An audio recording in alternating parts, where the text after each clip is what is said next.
So here's a model about thinking about Israel education that may or may not be applicable to you, but the plan is that it's going to be a useful way to have a conversation about whether this sort of thing is applicable to you. It will come clear. The Makom matrix. Some decade ago, we started looking at the way that people talked about Israel education, and it seemed they were dealing with an either-or binary situation, that our Jewish learners are either disconnected from Israel, and that's bad, or they are connected to Israel, and that's good. That seemed to oversimplify the situation as far as we were concerned, especially because when they're talking about disconnected or connected, they were only talking about your gut feelings, your heart, your whether you love Israel, that's to be connected, or whether you don't love Israel, which would be disconnected. And over the years, we saw that this dichotomy turned into a sliding scale, that you could be more or less connected to Israel. But still, we've felt that this was insufficient to understand what's going on these days. So what we came up with was an additional axis, and that additional axis is the high-res, low-res axis.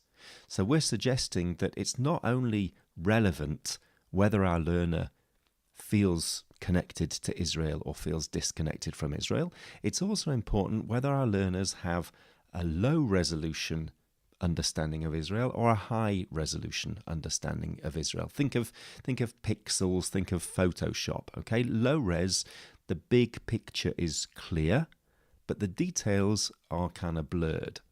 High-res, you've got all of the details. So low-res, green is green, but high-res, green kind of breaks down into yellow and blue and Hamas and Maccabi Haifa and Egged buses and environmental issues and. The details are in the high res.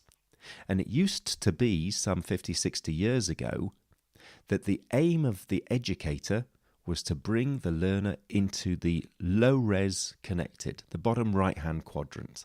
And in that bottom right-hand quadrant, this was, if you think 60 odd years ago, what was important? The big picture was clear. It was just really clear, we just need to get this thing on its feet. So the big picture's clear, you don't need the details, we just want you connected so that you can help. But our suggestion is that to be connected, to feel like one can help or even should help, is far more complicated these days, and not at all clear what my role is, what your role is, what needs to be done, what shouldn't be done. So we realise that the educator now ought to be looking to bring their learner into the top right quadrant, where they're connected and high res. They have a great deal of knowledge of the nuance and complexities of Israel, and they feel connected to the place. Quite often the argument that we tend to get into with other educators is not about our goal, but is about the route one takes. And so we've taken to drawing the journey of different people. So this is me. I grew up in a community that was Zionist, and when the cantor would sing from the pulpit in the synagogue, they would use Israeli pronunciation, they called it, Sephardi pronunciation. And we learnt modern Hebrew in our Sunday classes. So then as a kid, I joined Habonim, which first of all took me on a trip to Israel when I was 16, which got me really connected. And then again, when I was 18, I spent a whole year in Israel. When I got back from Israel, I kind of got left behind, wasn't all that interested, and then ended up taking a theatre company over to Israel, where I fell in love again, eventually built more work for myself out in Israel, and I now live in Israel. And I would say that I now live, like most Israelis, I live in this top right quadrant. That means that there are times when I feel more connected to Israel. There are times I feel less connected to Israel. There are times I know a lot about Israel. There are times I know I would like to know less about Israel. But nevertheless, I kind of dance around in that top right quadrant. This is a woman that I met while teaching at Pardes. She talked to us about growing up in the south of the United States. Her family was the only Jewish family in town. She started getting interested in Judaism late in life and realized that Pardes in Jerusalem had a great course for learning about Judaism. She loved the place, she loved Israel, until she found out that according to Israelis, she's not deemed Jewish.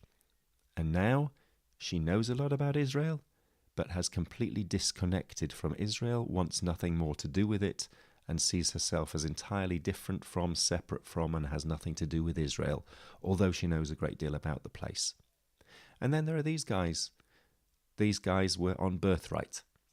And so the assumption is, with these guys at least, that they knew very little about Israel and they cared even less. And they came on several wonderful trips and rode on camels and were able to continue to stay not knowing much about the place, but stay connected, with the assumption being that given time, they will remain connected and will learn more and more about Israel. It's questionable whether that's succeeded or not, but without doubt, all the stats are showing us that a trip to Birthright has had an emotional effect on its participants. This top right-hand quadrant, this area which is about intimacy, I guess we would call it, and as we know, you can be intimate with somebody and they may drive you crazy, and you can be intimate with somebody who you love very much, but the intimacy remains. Intimacy requires knowledge of nuance and some kind of emotional commitment, but that doesn't mean that it's necessarily a comfortable commitment. Sometimes intimacy can be painful at times. So here's your task. Task number 1. We'd like you to draw your journey. Okay? And then in our next webinar, we'll do some sharing about that so we can get to know each other's journey in relation to Israel. The second thing is to use this matrix as a mapping tool. And for you to say to yourself, my people in my Moshe house, or the programming that I do without walls, where are most of my people, roughly speaking? And as we know, everyone is on a journey, but right now, what percentage of my people are in which quadrant? So maybe 20% of my people are disconnected and low res, like they know very little and care very little, and maybe 70% care about the place but don't know much as far as I'm concerned, and then maybe there are 10% who know a great deal, and sometimes I'm not sure whether they care or whether they don't care, whether they're connected or not. That's how I might map my people. And then, where does the programming that we're doing about Israel meet them?